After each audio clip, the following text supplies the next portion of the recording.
kasagaran na gunahuna nga sa Matthew 16:18 mao pay pagtukod ni Kristo og simbahan. Murag mao pay pagpamanday, mao pa ang paghimo sa simbahan nga true church.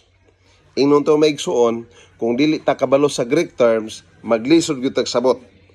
Ang Biblia nagsulti sa Matthew 16:18 nga ingon siya, I will build my church. May kag I will build my church. Ang build nagpasabot nga oikodomio.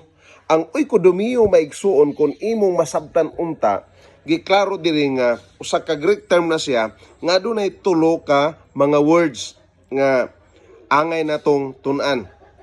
Number 1, i-confirm.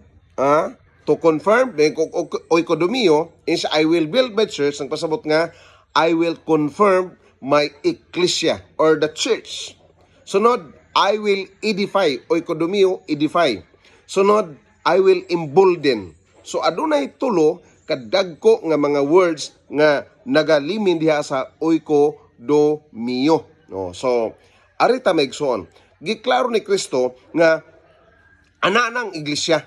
Kay diri sa Buhat City 38 nag-ingon maigsoon, this is he who was in the congregation in the wilderness with the angel who spoke to him on Mount Sinai.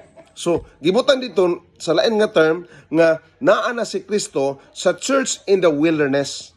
Naa na si Kristo sa simbahan dito sa Kamingawan. Or naa na ang gihimo sa Dios nga iglesia. So, dito sa Kamingawan, katong nanabok sa dagat nga mapula. Katong gimilagruhan og daghan sa Ginoo mga Israelites. So iya to nga church or ecclesia. So iya na tong gitukod. Pag-abot ni Kristo, iyang gipadasig mga igsuon. Gipadasig, gi-confirm. Siya nga, upon this rock, I will build. Nagpasabot nga gi-confirm niya, iyang gi-establish or gipalig-on o masamot og lig-on or make more firm. Gilig-on og maayo. Kay pag-abot sa mga Parisiyo manggod, mga Saduseo, mga Eskriba, lahi na ilang mga pagtuo kay wala na kay sila nagtuon sa balaang kasulatan.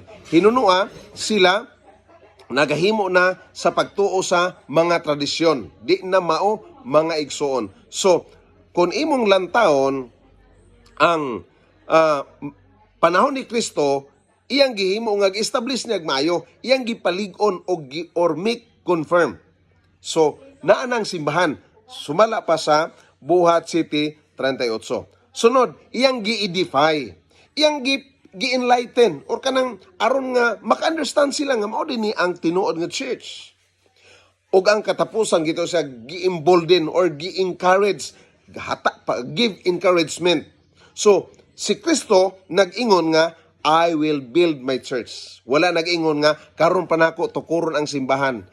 Nagpasabot na igsoon, iyang gi-confirm, iyang gi-edify, iyang gi-embolden. Kung dili ka kasabot sa mga terms, magunahuna gyud ka nga maupay pagtukod ni Kristo sa tinuod nga simbahan. So hinumdumi nga si Kristo iyang gi-palig-on ang natukod ng daan. Kay naa na lagi daan ang simbahan, Buhat City 38. Nga si Kristo nagpakiuban ini nga simbahan o kini nga simbahan maigsuon. Ingon siya dito ni sa Kamingawan o giubanan sa mga anghel nga nagsulti kanila dito sa bukid sa Sinai. Naghatag og napulo ka sugo.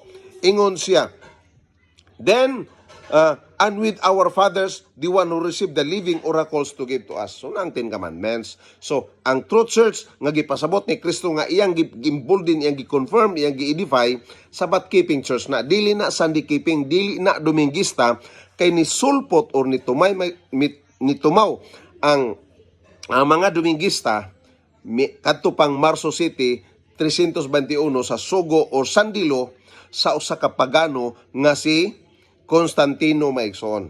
Muna nga kung di ko kasabot sa mga terms sa Greek, murag maglisod yung ka sa pagsabot ining Matthew 16:18. So inaot nga aduna kay nasabtan nakuha nini kung imong nakita nga murag gwapo nga pagka napasabot kag maayo, i-share kini sa imong mga higala, sa iglesia, sa imong mga bisan sa imong mga kaaway o bisan sa tanan nga mga denomination aron sila makasabot unsay oikodomio, unsang buto sabot diha sa Mateo 16:18. Salamat.